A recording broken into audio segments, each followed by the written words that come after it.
Every single one of us will have the end of our days. Every one of us as an individual will face our own apocalyptic destruction.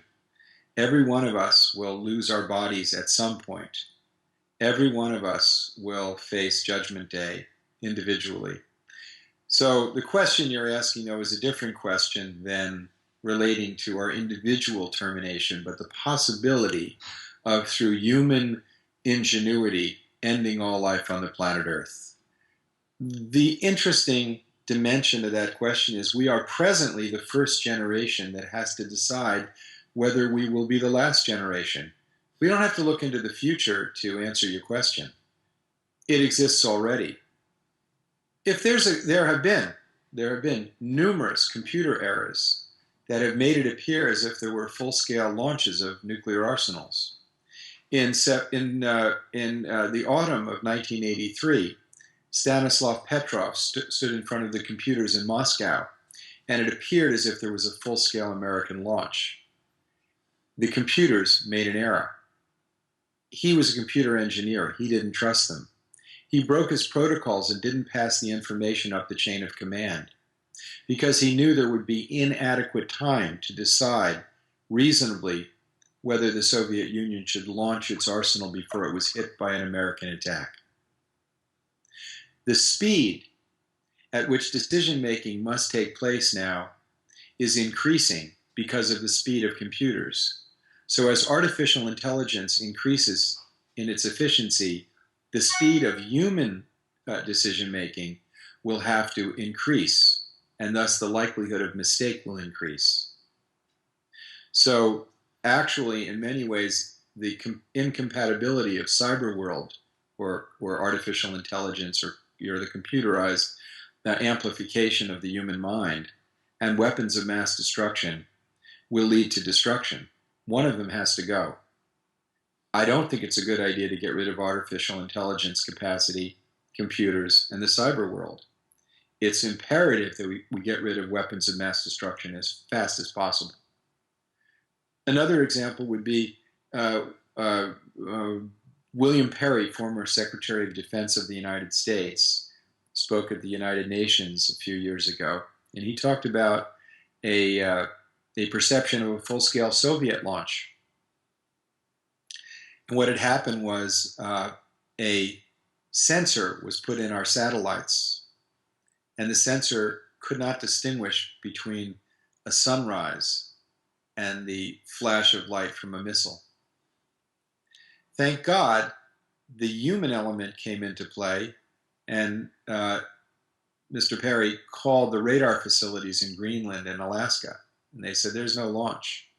So he didn't pass it up the chain of command, which would have given a human being a very, very short period of time. Right now, as I'm talking, the time between that Delhi and Pakistan, that India and Pakistan have to discern whether a computer error or a hacker into a computer system has created a perception of a launch or an actual launch between them is about 300 seconds. That's not enough time for the fate of the planet Earth to rest in the hands of any human beings. So we don't have to look into the future. We can deal with it today. Today. That's why we have to realize that that any use of a nuclear weapon anywhere would affect all of us everywhere. And there will be further technological advances. I mean, nuclear weapons are a 1940s technology in physics. Physics has advanced, and so has technology. The future will allow fewer people to do more harm in less time with less resources by leveraging intelligence and technology. It's time that we changed our thinking. It's time that we changed our concepts of what is security.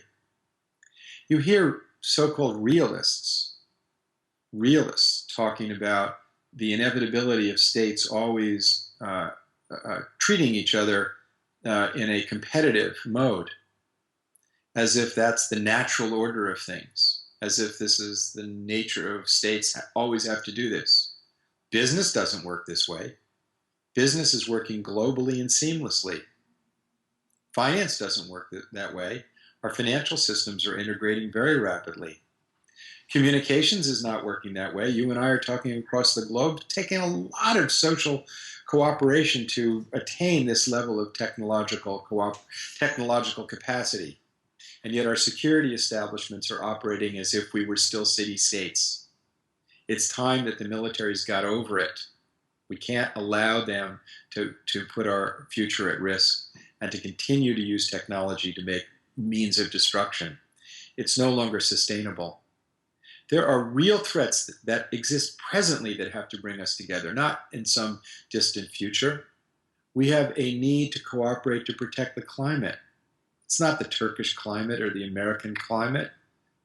It's not owned by any state. But we can't protect it unless we cooperate beyond our national identities and religious identities and racial identities. There's one climate. The oceans are the same. If one country can dump into the oceans, all can dump into the oceans using their flag. The very pH of the oceans is at risk. 70% of the fishing stocks are at risk. We share the oceans. It's a gift from God. It's a gift to our human community. We have a duty to protect it now. And the rainforests, the lungs of the planet, we're cutting them down faster than they can replenish themselves now, not in the future. And they can only be protected if we cooperate in these endeavors. The wise of all cultures, since time immemorial, have admonished us and advised us to see the human family as one. That was always a spiritual admonition, that the heart should be boundless in the way God's love is boundless. That has always been a precondition for the growth of wisdom. It is now an empirical necessity for our leaders to understand that they have constituencies that have put them in office in their own nations, but they also have a responsibility to the entire human family. And they also have a responsibility to future generations. And we, people like you and I, we have a responsibility to highlight this fact to our political leaders and to develop hearts that exemplify the world that we want to see. Hearts that see the human family and feel the human family as one. That don't have differences of religious pride and prejudice. That don't say, my explanation of the great mystery that created me and to which I will return is so superior to yours that I can dominate you. People who really understand the message of the Prophet Muhammad, the message of Jesus, the message of Buddha, the message of any of the wise, they develop hearts that feel the joy and suffering of others as their own, regardless of what faith they might be in, regardless of what nation they're from. Humanity is one. Those who fail to feel the suffering of others as their own, they haven't reached their full humanity yet. That's what you and I have to do. We have to develop those kind of hearts so that people say, what is it, when they say, what does it look like to be human? They'll look at you and they'll say, oh, that's what a human being looks like. So we need to help each other do this. You can't do it alone. I need to help you, you need to help me. And that's the joy in life, by the way. That's the joy. That's what makes us human. That's what makes us happy. There's nothing that makes you happier than helping others. Nothing. That's how we're set up. That's the technology that the divine has given us. And it works.